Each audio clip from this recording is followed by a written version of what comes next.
I want you to imagine, dear brother, dear sister, the situation of a very wealthy person who lived in the life of this world believing that he had achieved the peak of success. He had the cars, he had the shoes, he had the homes. And then on the day of judgment, when he sees the reality of the hereafter, and he sees humanity coming out of their graves, and he sees the books of deeds being thrown about in the heavens, people receiving them in their right or left hand. He sees paradise being brought forth to be seen by humanity, and he sees the hellfire as well, roaring in rage. For so many people, be it that wealthy businessman whom we spoke about, who lived a life far away from Allah, or anybody else, for many people, on that day, what once seemed to be the greatest aspiration will all of a sudden seem to be like a regretfully wasted opportunity. It is this regret that we want to avoid with everything we possess today.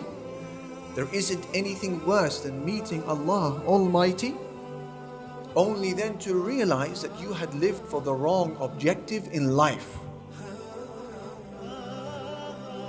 So many people, dear brothers and sisters, have passed away.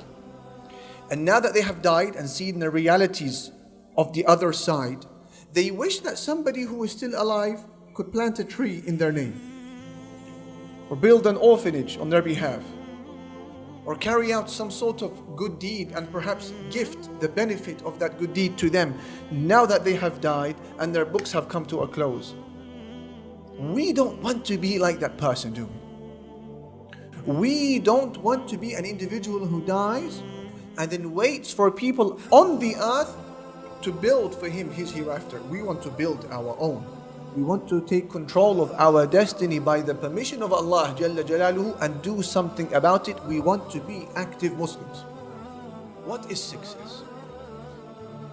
Allah subhanahu wa ta'ala, He said, كُلُّ نَفْسٍ ذَائِقَةُ الْمَوْتِ. Every soul shall taste death.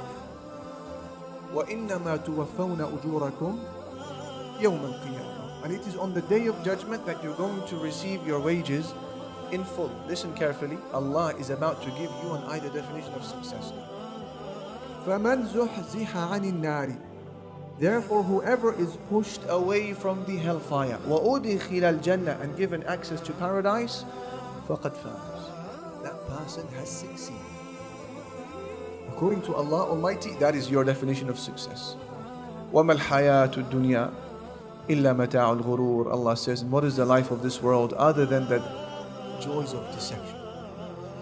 What does that mean? It essentially means that every worldly success today that does not lead me to paradise and push me away from the hellfire, then this is not success, this is failure, even if people call it success.